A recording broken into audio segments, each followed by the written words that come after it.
Is Good te présente ses Noobcasts.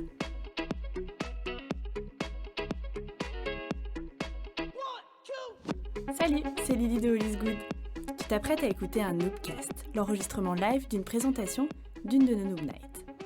La Noob Night, c'est un concept de soirée sur Bruxelles où plusieurs personnes viennent nous partager leur vision de la vie. Notre objectif, c'est de donner la parole à des individus aux expériences diverses et variées dans un moment de bienveillance. En écoutant les Noobcasts, tu pourras découvrir une multitude de pensées, certaines auxquelles tu adhéreras, d'autres moins. Et c'est d'ailleurs le principe. La parole des intervenants et des intervenantes leur appartient et All Is Good n'en est pas responsable. Nous publions les présentations dans un format brut, avec le bruit du public, afin de t'immerger au mieux dans la soirée. Garde en tête que certains propos peuvent être interprétés différemment sans le contexte visuel et l'ambiance du moment. Les intervenants et les intervenantes s'ouvrent à toi dans ce podcast, alors garde ton esprit ouvert lors de ton écoute.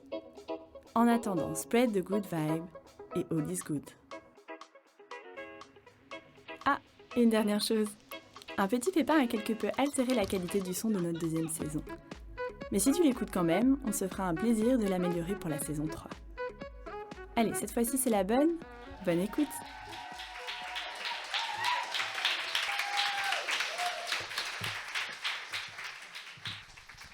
La prochaine intervenante, c'est Elsa, une astrophysicienne passionnée avec les pieds sur terre et la tête dans les étoiles. Avec Elsa, on s'est rencontrés quand on avait 15 ans, au lycée. C'était la déléguée de ma classe et elle organisait les soirées les plus cool de tout le lycée. Et puis on s'est perdu de vue quand je suis venue faire mes études en Belgique. Et je l'ai retrouvée 5 ans plus tard quand j'ai découvert sa tête sur une affiche présentant les nouveaux doctorants à Liège. Ce qui est assez incroyable, c'est que depuis nos 15 ans, Elsa, elle a toujours parlé des étoiles. Aujourd'hui, elle vient vous parler de spéculoos et de bière trappiste. Ça vous dit quelque chose ? Bonne écoute. Merci. Moi, je me mets là. Bon, c'est un peu dur de passer après toi, j'avoue, c'est vachement plus sérieux ce que je raconte. Et alors moi, je vais pas vous parler vraiment de ma vie, je vais vous parler de mon travail, mais comme mon travail c'est ma vie, bah ça va, ça se rattrape. Du coup, vas-y, tu peux mettre le premier slide. Donc le titre, je l'avoue, j'ai pas choisi, mais ça marche très bien, ça marche très bien. Donc ouais, j'ai mis Liège là pour faire la petite promo, voilà, en astrobiologie. Et ici, c'est une image que j'ai mis, donc c'est pas une vraie image, hein, c'est une illustration. Jamais de la vie on voit ça. Mais ici, c'est une étoile, et ça, c'est une planète. Et moi, je m'intéresse en fait aux exoplanètes. Donc, c'est des planètes qui tournent autour d'autres étoiles que le Soleil. Et ce qui m'intéresse vraiment, c'est la vie. Et c'est essayer de trouver la vie ailleurs. Du coup, vas-y, tu peux mettre ta suite. Même appuie encore. Ah non, pardon, il n'y a pas les titres. Bon, pas grave. Alors, en fait, depuis que donc j'avais 6 ans, je vais faire de l'astronomie. L'histoire à la base, elle est un peu nulle, hein. C'est que ma meilleure amie de l'époque, elle voulait être astronaute. Moi, je voulais être artiste peintre, qui n'a rien à voir. Et en fait, je me suis dit, non, mais le mieux, c'est qu'on bosse ensemble. Donc, du coup, je vais trouver un métier comme elle, mais pas le même pour pas la copier, quoi. Du coup, je me suis dit, bah, astronome, voilà, astronaute, astronome, ça marche. Et moi, je vais bosser sur les étoiles et essayer de comprendre depuis la Terre, quoi. Et après, moi, cette amie, elle a fait totalement autre chose, hein. Elle est partie dans le commerce, elle a complètement lâché. Moi, j'ai tenu à fond et c'est vraiment ma passion. Et ce qui me plaît le plus, là où il y a 2 images, en fait, c'est une sorte de nébuleuse. Là, c'est un gros truc de poussière. Et c'est pris avec le télescope Hubble. C'est exactement la même chose, la même image, juste dans 2 longueurs d'onde différentes. Donc, donc il y en a une, c'est plus dans le visible, et ça, c'est dans l'infrarouge. Et on voit pas du tout la même chose, en fait. On se rend compte que là, on voit plein de poussière, on voit pas très bien l'étoile derrière, c'est vraiment caché. Alors que là, on voit plein d'étoiles qui sont en fait derrière, et on voit l'invisible, on voit plus loin. On se rend compte que avec la lumière, on peut faire ce qu'on veut, et moi, c'est ça qui me fascine. J'ai toujours adoré le concept que vous regardez dans une longueur d'onde différente, vous voyez pas du tout la même chose. Si je vous regardais en thermique, je verrais pas du tout la même chose que ce que je vois. Et ça me plaisait à fond. Et en plus de ça, c'est la suivante. Donc ça, c'était l'idée de base. Et après, au long de mes études, moi, ce que j'ai adoré, c'était les sciences de la Terre. Je trouvais ça incroyable, la vie en général. Et donc, du coup, bah, je me suis intéressée. Alors, normalement, c'est censé être tout noir, mais pas du tout. Donc, la vie, l'apparition de la vie, même les volcans et tout ça, j'adorais. Et puis, j'adorais l'astronomie. Et en fait, il y a un truc qui s'appelle l'astrobiologie, et c'est les deux en même temps. Donc, du coup, je suis allée là-dedans. Donc, tu peux passer après. Et je suis allée là-dedans et j'ai voulu étudier la vie ailleurs. Sauf que je me suis dit que le système solaire, la vie sur Mars, Vénus et tout, c'était C'est trop facile. Non, c'est pas facile. Mais j'étais particulièrement intéressée par les autres étoiles, parce que vous savez bien qu'on est dans une galaxie, là, la Voie lactée, et on est plein d'étoiles, et toutes les étoiles que vous voyez dans la nuit, toutes les étoiles, c'est des soleils. Donc chacun, là, comme des soleils, parfois plus chauds, parfois plus froids. Et donc chacune de ces étoiles, pardon, ont potentiellement leur planète. Et donc nous, on va essayer de découvrir ces planètes autour d'autres étoiles, et voir s'il y en a qui sont en zone habitable, qui peuvent avoir de la vie, tout dans le genre. Donc si tu passes à la slide d'après, ça c'est une illustration, c'est pas une vraie image. La celle d'avant c'était une vraie image. Ça c'est une illustration et on voyait pas très bien, mais chaque étoile ils les ont mis avec des planètes autour, avec comme s'il y avait plein de planètes partout. Et c'est ça qu'il faut se dire en fait. Les gens ont tendance à penser que nous on est une exception, que notre système solaire il est exceptionnel, mais en fait avoir des planètes autour de son étoile, c'est plus la règle que l'exception. Et beaucoup d'étoiles ont des planètes. Donc dans votre tête vous imaginez même pas le nombre de planètes qui existent, vu qu'il y a des milliards de milliards d'étoiles, et qu'il y a plein d'étoiles qui ont plusieurs planètes, alors ça s'arrête jamais. Quoi. Du coup, tu peux passer à la suite. Alors, une image d'un phare, ça n'a rien à voir. C'est juste pour vous montrer que pour détecter ces planètes, on aurait tendance à penser, on prend une photo de la planète, quoi, avec l'étoile à côté. Sauf que ça, c'est une méthode directe et ça marche pas du tout, en fait, parce que, imaginez, ça c'est un phare qui est éteint. Et là, c'est une petite luciole ici, là. Ça, c'est à peu près la lumière que vous avez de votre planète. C'est cool, là, vous la voyez, parce que le phare il est éteint. Et si tu passes à la slide d'après, quand le phare est allumé, la luciole, on n'aime pas du tout. Donc en fait, c'est exactement ce qui se passe. Nous, les planètes, on est totalement aveuglés, on voit que l'étoile, on voit pas les planètes, et la méthode directe, c'est mort. On est vraiment beaucoup trop loin, c'est impossible. C'est comme quand il y a, je sais pas, un avion qui passe près du soleil, si vous mettez pas la main, vous le verrez jamais, quoi. Et donc là, c'est pareil. Donc ce qu'on fait, c'est qu'on utilise une méthode indirecte. Vas-y. Comme ça. Ah, pardon, désolé. Ah, là, c'est mieux, oui, d'accord. Je me disais. Alors, vas-y, tu peux mettre play. Vas-y, voilà. Donc, ça, c'est une petite illustration. En gros, nous, on regarde quand la planète, elle passe devant l'étoile, il y a sa luminosité, donc en anglais, brightness, qui diminue. Et si elle est plus grosse, ça diminue encore plus. Donc, en fait, nous, ce qu'on va regarder, c'est qu'on regarde l'étoile toute la nuit, on la fixe, et la luminosité, elle est toujours constante s'il ne se passe rien. Et si une planète passe devant, et ça baisse pendant qu'elle est en bas, et après, ça remonte. Ça fait un U comme ça, on appelle ça un transit. Et moi, je passe ma vie à chercher ça. Voilà. Donc tu peux passer à la suite. Vas-y, on reclique encore, je pense que ça va passer. Ou encore. Voilà. Bon, alors ça, on peut peut-être zapper parce que c'est de la géométrie, je voulais faire un slide un peu mathématique. C'était juste pour vous dire que quand il y a la planète qui passe devant l'étoile, c'est incroyable parce que c'est tout simple comme concept, c'est un concept d'éclipse, quoi. Mais avec ça, on peut avoir plein de propriétés. Notamment si la planète est plus petite ou plus grosse, on va le voir, ça va être plus profond ou moins profond. Enfin, moins profond pour une plus petite et plus profond pour une plus grosse. Du coup, on peut avoir la taille de la planète avec la profondeur du transit. Et avec la durée, le temps qu'elle met à passer, on peut savoir à quel point elle est loin de l'étoile ou proche de l'étoile. Si elle est proche, elle passe très vite et ça va être très court. Si elle est loin, elle passe très doucement et ça va être très long. Donc déjà, c'est des trucs tout bêtes. Avec rien qu'un transit, on a déjà beaucoup d'informations. Et en fonction, imaginons qu'elle passe assez loin, mais pas trop loin non plus, elle peut passer dans la zone qu'on appelle zone habitable. Ou peut-être elle a de l'eau liquide à sa surface. C'est ça que moi je cherche. Du coup, tu peux passer à la suite. Donc en fait, il n'y a pas les titres, mais moi je travaille sur Speculoos et sur Trappist.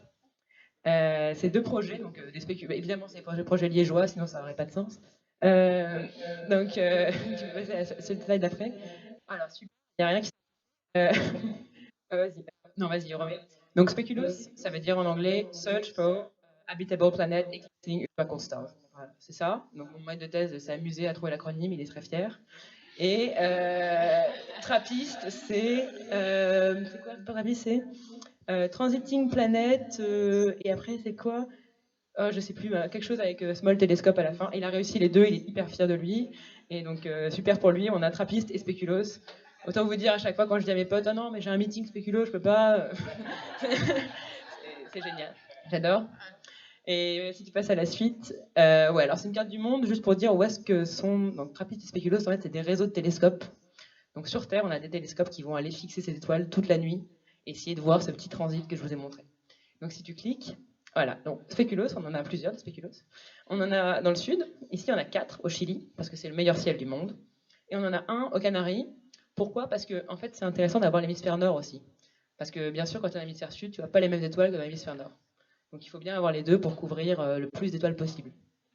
Et après, si tu mets celle d'après, on a aussi deux trappistes. Des trappistes, un au nord, au Maroc, et un autre au sud, à la Silla, enfin à côté, qui est un très bel endroit aussi et super pour le ciel. Les trappistes, ils sont un peu plus petits, ils font 60 de diamètre, leur miroir primaire, à peu près comme ça là. Les spéculoos, ils font 1 mètre, donc là c'est un peu plus grand. Et le miroir primaire, ça permet de collecter plus de lumière, plus de précision, donc c'est important. Donc voilà, et après si tu passes à la suite, je sais pas ce que j'ai mis après. Ah ouais, Syntex, ouais. Bon, Syntex, c'est encore un autre spéculoos. Bon, il s'appelle Syntex parce que c'est un des collaborateurs, il est à fond sur Le Petit Prince et les aviateurs. Et en gros, bah, Le Petit Prince, il se balade de planète en planète. Alors du coup, il a trouvé ça incroyable d'après son télescope Syntex, comme Saint-Exupéry. Voilà. Actuellement, il bosse sur une mission spatiale qu'il a appelée Mermoz, comme un autre aviateur qui s'est pété la gueule en Atlantique. Bref, tout le monde s'éclate. Hein, c'est génial. Euh, alors ça, c'est les spéculoos. Moi, j'adore cette photo. Elle a été prise par drone, incroyable. C'est nos quatre télescopes. Ils ont chacun des petits prénoms. Là, tu as Io, Europa, Ganymède et Callisto. Alors moi, une semaine sur 3, je m'occupe d'opérer Io et Europa. Donc je suis sur mon ordi, je me connecte vers 23 heures environ, je me connecte sur au Chili et je démarre les observations. C'est vraiment un truc incroyable. Tu es en pleine soirée avec tes potes, tu te dis ah non désolé, faut que je démarre les télescopes. Et tu te connectes et tu démarres. Moi j'ai un petit favori, j'avoue, c'est Io parce que c'est un peu le vilain petit canard. Quoi. Il y a toujours un truc qui bug, toujours un truc qui va pas et du coup c'est un peu mon préf. Quoi. Voilà, tu mets la suite. Alors ça c'est Syntex. Je voulais juste montrer Syntex parce que je trouve ça trop marrant que le mec est allé jusqu'au bout de son délire. Il est tellement fan du Petit Prince qu'il a fait un télescope en bicolore pour avoir la tête du Petit Prince en jaune et la robe du Petit Prince en vert. C'est quand même incroyable. Quoi. Donc là, vous voyez un peu comment c'est fait un télescope. Ça paraît un peu con, mais il y a 0 lentille dans un télescope, c'est que des miroirs. Alors, il y a des lentilles vite fait à la fin. C'est un gros miroir énorme, parabolique comme ça, qui va collecter plein de lumière, qui va la focaliser et l'envoyer sur un petit miroir ici, le M2. Et après, ça refocalise et ça arrive sur une caméra qui est ici, là. Et la caméra, elle prend des photos. Quoi. Elle prend des photos, des images, des étoiles. Et nous, on regarde le flux toute la nuit et on cherche ce petit transit-là. Donc vas-y, tu peux passer à la suite. Ah oui, celui du Nord, il est classe aussi, il s'appelle Artemis. Artemis, déesse de la chasse, chasse des exoplanètes, incroyable, voilà. Donc encore un nom sympa. Et lui, il est aux Canaries, l'endroit est vraiment incroyable. J'étais là-bas pour l'inauguration, franchement, c'était incroyable. Donc super. Et après, qu'est-ce que c'est ça bah alors du coup, j'ai un vrai slide normalement, mais... Ah là là. Oula. Ok. Vas-y, remets avant. Je l'expliquais juste... Bon, vas-y, on met comme ça. Non, voilà, ça c'est bon, ça c'est bon. J'ai dit Speculoos, Search for Habitable Planet, Eclipsing Ultra Cool Stars. Alors, ultra Cool Stars, étoile ultra froide, on se dit mais pourquoi?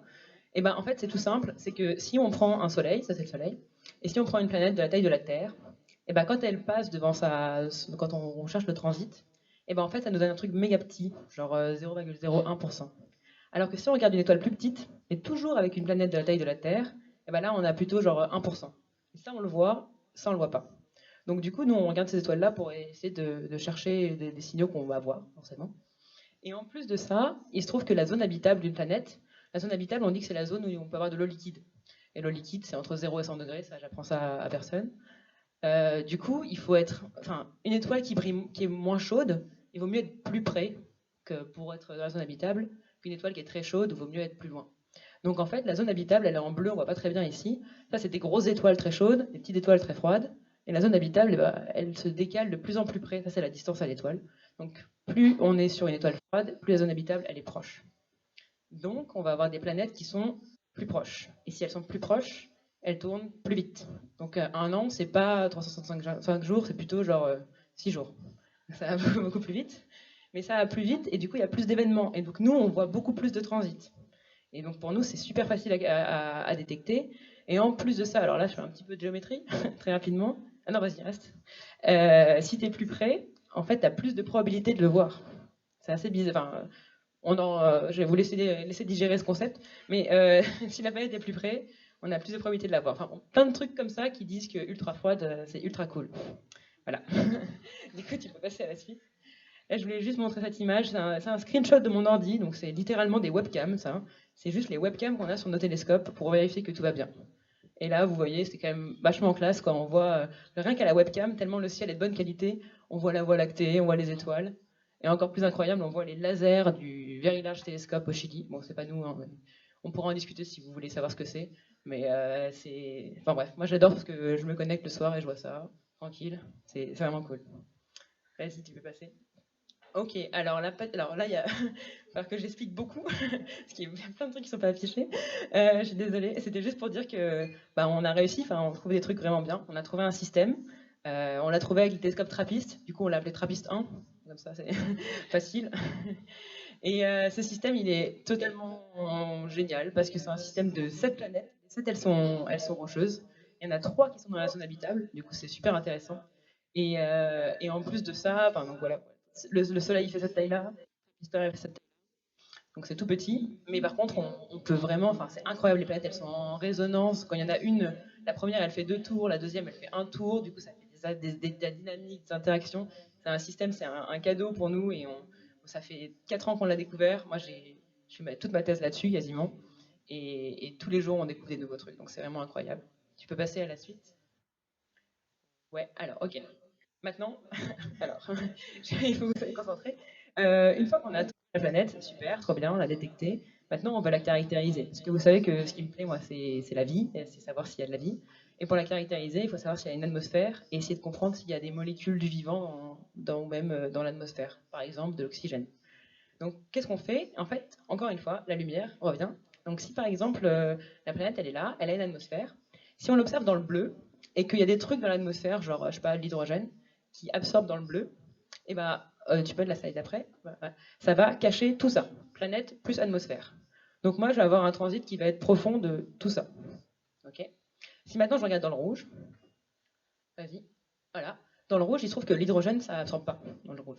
Donc dans le rouge, eh ben, mon transit rapide, il va faire que ça. En fait, il va pas être aussi grand. Donc du coup, on regarde la profondeur de notre transit, la même planète, mais à plein de couleurs différentes. Et avec ça, comme on connaît les molécules, on sait à quelle couleur telle molécule absorbe et telle molécule absorbe pas. Donc on peut dire, bah là, je vois vraiment qu'il y a de l'eau, ou il y a de l'oxygène, ou des trucs dans le genre. Donc si tu passes après, voilà, l'idée c'est que quoi, il y a des molécules qui vont bloquer certaines longueurs d'onde et pas d'autres. Et si tu passes encore, voilà. Donc votre transit là, c'est les microns, c'est des longueurs d'onde. Et en différence, voilà, à chaque fois c'est plus petit ou plus grand en fonction de la longueur d'onde. Si tu passes ensuite encore, voilà. Non, ça. Juste pour dire que c'est hyper important de quoi c'est fait une planète. Parce que parfois, tu as des planètes, ben, tu as la Terre, il y a du CO2, de l'eau, et il y a de l'ozone. Ça fait un truc génial, il y a la vie, trop bien. Par contre, si tu as juste du CO2 et du CO, enfin, juste du CO2, tu as Vénus, et ça c'est l'enfer, tu peux pas vivre là-dessus. Et si tu as juste du CO, bah, tu as Mars, et pareil, tu peux pas vivre là-dessus. Du coup, c'est très important de savoir ce qu'il y a pour être capable de dire s'il y a de la vie ou pas. Si tu passes après. Alors là, c'est très compliqué, mais juste pour dire que c'est hyper compliqué pour nous parce qu'il y a plein de faux positifs. C'est-à-dire que parfois, tout va bien, on a comme la Terre, et là, on a la vie. Mais parfois, on a de l'eau, de l'oxygène, mais on n'a pas la vie. Parce qu'il manque du méthane, par exemple. Il y a plein de scénarios compliqués qui font que on a plein de faux négatifs, on a plein de faux positifs. Et même l'oxygène, c'est pas un bon marqueur parce qu'il y a plein de fois, on peut avoir de l'oxygène et pas de la vie. On peut avoir de l'eau et pas de la vie. Donc, pour nous, c'est un vrai casse-tête. Et c'est pour ça qu'on est très multidisciplinaire. On bosse avec des biologistes, on bosse avec des chimistes, avec des vulcanologistes, hein, tout n'importe quoi, mais il faut comprendre comment la vie fonctionne. Donc si tu passes après, voilà. Bon, alors il n'y a toujours aucun texte, mais je blablate du coup. Et pour ça, il y a des gros télescopes. Enfin, nous, on est mignons sur Terre, on fait des belles détections. Mais pour caractériser l'atmosphère, on est vraiment un peu limité, quoi. Déjà, on est sur Terre, donc on a l'alternance jour-nuit. Pas ouf, ça coupe tout le temps, quoi. Et en plus de ça, on a l'atmosphère qui nous pourrit pas mal les obs parce que bah, forcément, l'atmosphère, elle absorbe aussi, donc elle nous bloque des signaux, quoi. Donc pour ça, ils construisent des télescopes incroyables. Ça, c'est un télescope de la NASA et de l'ESA, les Européens et les Américains ensemble. Il s'appelle le James Webb Space Telescope. Et il est vraiment énorme parce que déjà Hubble, c'est un truc de ouf. Et Hubble, le miroir première fait 2,4 mètres. Celui-là, il fait 6,5 mètres. Genre 20 mètres carrés, c'est une petite chambre d'étudiant. C'est sympa. Il est tellement gros que pour mettre dans la navette, ils ont dû faire un miroir qui se déplie sous forme d'hexagone. Donc là, il est plié, vous voyez. Et là, il est déplié. Donc il va devoir arriver dans l'espace, aller jusqu'à son endroit, là où il va se poser, ouvrir ses miroirs, se déplier, mais alors vraiment, mais au millimètre près, parce que sinon, bah, c'est fou. Donc ça marche pas. Et en plus de ça, il doit déployer. énorme sorte de bouclier là, en aluminium pour se protéger du soleil.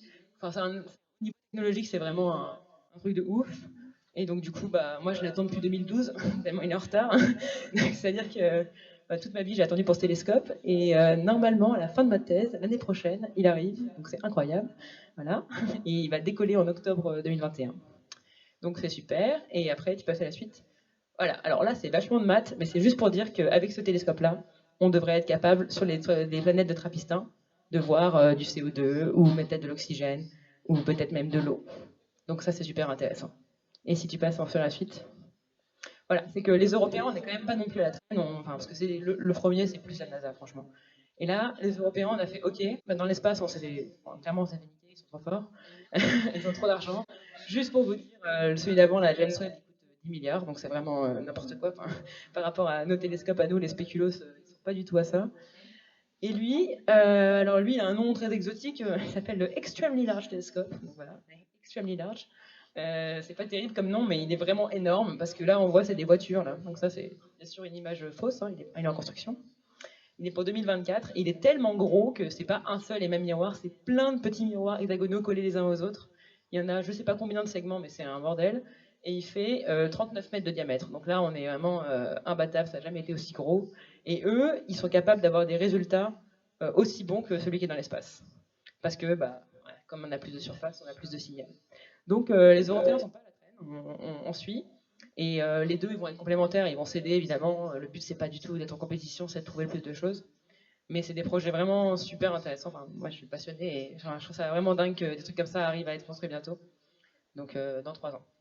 Et après, voilà. Alors ça, je me dis, allez, on va la mettre. C'est une vidéo pour expliquer l'histoire de Trappistin avec une musique un peu épique. C'est pas moi qui l'ai fait, je tiens à dire. Genre, ça a été fait en 2017. Je n'ai rien à voir avec ça, mais au moins ça explique bien. Donc, vas-y.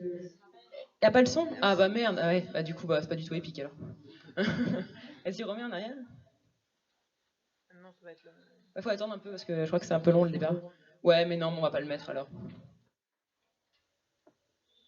Non, mais non, mais. Non, mais ouais, ok. Bah, je vais commenter alors. Bah, du coup, ils ont observé avec Trappist. Voilà. La première fois, ils ont vu des transits avec Trappist. Du coup, ils ont fait une grande annonce et ça a commencé à faire du bruit. On n'en a vu que 3 au début. Parce on observe que le jour, que la nuit, donc c'est compliqué. Et après, ils ont demandé aux Américains qui avaient des télescopes dans l'espace. Ils leur ont dit bon, bah là, on a 3 planètes, c'est vraiment très intéressant. Vous voulez pas regarder? Les Américains, ils ont dit bah on va regarder avec Spitzer, c'est un gros télescope. Et ils ont regardé à fond parce qu'ils ont regardé pendant 20 jours de suite. Donc ils n'ont pas déconné. Et ils ont vu 7 planètes. Donc là, ça a vraiment tout est. Bon, en même temps, il y a une inauguration, voilà. Ça, on s'en fout. mais alors, vas-y, on les regarde. On a un télescope au Maroc, du coup, voilà, qui est super. Il est top. Allez. Voilà. Donc, du coup, il y a 7 planètes. Donc, ça, c'est encore une fois une image, c'est pas la réalité. Et il y en a 3 qui sont dans la zone habitable et qui sont vraiment intéressantes. Et moi, en plus, voilà, c'est hyper épique, hein, normalement. Mais... et elles sont parfaitement en résonance. C'est vraiment un système impressionnant. Et c'est un système très, très compact. Donc, pour vous dire, la première, elle a une période de 1,5 jours. Donc, elle fait le tour en 1,5 jours. Et la plus loin, elle fait le tour en 18 jours. Donc, c'est vraiment très, très compact. Ils ont même fait un poster, la NASA a fait un poster. Et là, c'est Liège-Guillemins. Ils ont représenté Liège-Guillemins. Voilà, incroyable. Petite. Voilà, ça c'est mon maître de thèse, ça, super. Il raconte sa vie. Il dit qu'il y a 3 planètes en zone habitable. Voilà. Comme ça, vous le savez. Voilà. Et là, je finis là-dessus. Bah voilà. Bon, en gros, autant de questions que vous voulez après, mais je voulais juste finir avec ça. Parce que c'est une de mes images d'astronomie préférées. On n'est pas du tout sur l'exoplanète, là on est sur mission système solaire. C'est Cassini qui est allé voir Saturne.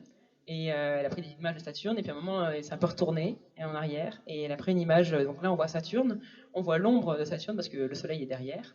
On voit les anneaux, très beau. Et qu'est-ce qu'on voit ici, ça, c'est la Terre. Donc, quand même vachement petit, quoi. Et moi, pour moi, ces images-là, elles me donnent pas le vertige du tout, elles me rassurent de ouf. Parce que je me dis, mais il n'y a aucune chance que c'est juste sur ce petit point bleu là qu'il y ait la vie. C'est sûr qu'il y a la vie ailleurs.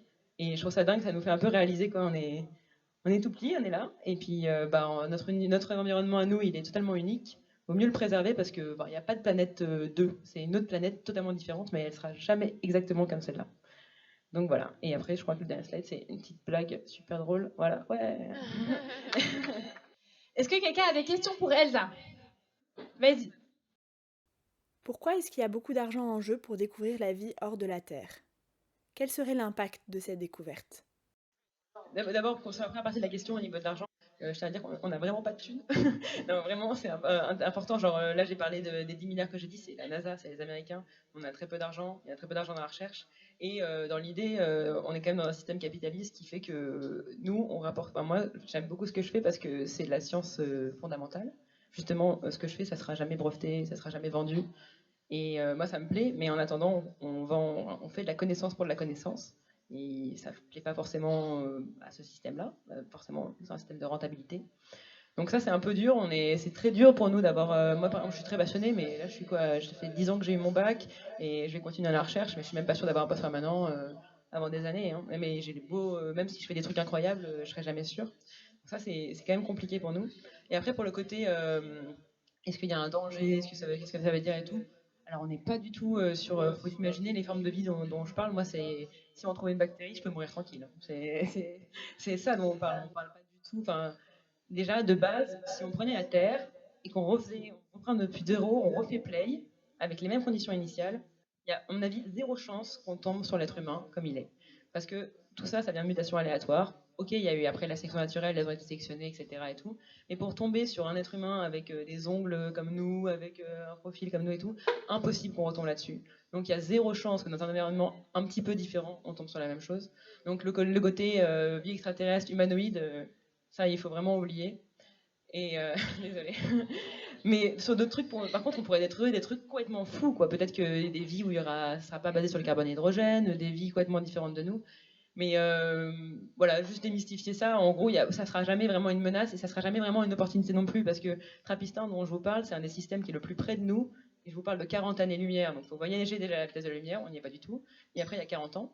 Donc c'est impossible. Hein, genre, ça ne concerne absolument pas notre génération et ça concerne peut-être aucune de nos générations, parce que l'homme sera peut-être sûrement mort avant d'être capable d'accomplir un truc pareil. Et c'est pas du tout des planètes B, c'est pas du tout des nouveaux mondes, c'est de l'exploration pure, quoi. Et c'est ça que j'adore, en fait, c'est le côté fondamental. Est-ce qu'on a une idée concrète des conditions nécessaires pour savoir s'il y a la vie sur une autre planète? Et comme tu le disais avant, il serait étonnant que la vie soit basée sur les mêmes éléments que la Terre, non? Exactement, tu as tout à fait raison. Et c'est en effet une contradiction. Donc en fait, ce qui se passe, c'est que nous, on connaît que la vie sur Terre. Donc, mais par contre, on n'est pas du tout bête, on n'est pas du tout en mode il n'y a que cette vie-là qui existe. Absolument pas. C'est juste qu'on arrive actuellement au laboratoire, il y a des gens qui s'amusent à essayer de tester des vies basées sur l'ammonium liquide, des trucs dans le genre et tout. Mais ça marche pas pour l'instant. C'est vraiment l'eau, c'est un truc de fou. Enfin, juste un truc qui va vous faire quand même réaliser. L'eau, c'est le seul élément où c'est plus dense quand c'est liquide que solide. Un glaçon, ça flotte. Jamais vous faites ça avec un autre élément. C'est un truc bête, mais c'est hyper important pour la vie. Et donc, du coup, nous, on part avec ce biais. On sait qu'on aimerait bien trouver n'importe quoi, mais on connaît qu'une seule forme de vie. Du coup, on est obligé de partir du côté terrestre. On part avec ça, mais en effet, on étudie des étoiles qui sont différentes de nous, des environnements qui sont différents de nous, et en fait, on a juste une seule envie, c'est découvrir un truc auquel on s'attend pas du tout. Et donc c'est à la fois contradictoire et à la fois on fait vraiment avec ce qu'on peut, avec ce qu'on a. On se dit il faut commencer quelque part. Mais tu vois par exemple, j'ai parlé de zone habitable, d'endroits, il faut être vraiment dans une zone précise de l'étoile. Et ben il y a des gens qui passent leur temps à étudier la potentialité de vie sur les lunes de Jupiter, qui sont méga loin, genre méga froides. Sauf qu'en fait, grâce à l'eau, elles auraient genre une couche de glace au-dessus et dessous il y aurait des océans d'eau liquide. Du coup, ces gens-là, ils se disent, bah, on va envoyer des missions, on va forer pour essayer de voir s'il y a de l'eau liquide et tout. Donc pourquoi pas, franchement, ça se trouve, il y a de la vie là-bas. Et là, la zone habitable, le concept, il s'écroule. Donc franchement, question ouverte. Et la définition de la vie, c'est hyper compliqué. La zone habitable, c'est encore plus compliqué. C'est dodgy, j'en ai parlé parce que je suis en vulgarisation et tout. Mais même moi, je suis pas hyper d'accord avec cette zone habitable. Donc voilà. Et donc concrètement, on cherche quoi? De l'eau, de l'oxygène, de la phosphine. Je ne sais pas si vous avez vu des articles sur Vénus récemment. De la phosphine. On cherche quoi d'autre? Des molécules un peu complexes qui peuvent être formées que par la vie, tu vois.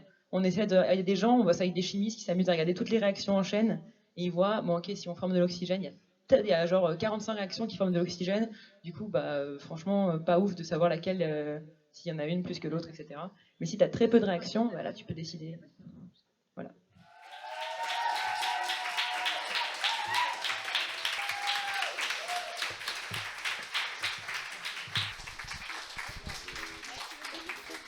Tu viens d'écouter un Noobcast, l'enregistrement live d'une présentation d'une de nos Noob Nights. Et toi, si tu avais le micro, de quoi viendrais-tu parler ?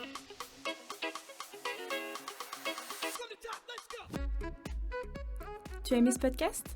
Alors n'hésite pas à aller suivre notre page Facebook et Instagram All is Good in Brussels pour ne rien rater de notre actualité. On t'envoie plein de good vibes.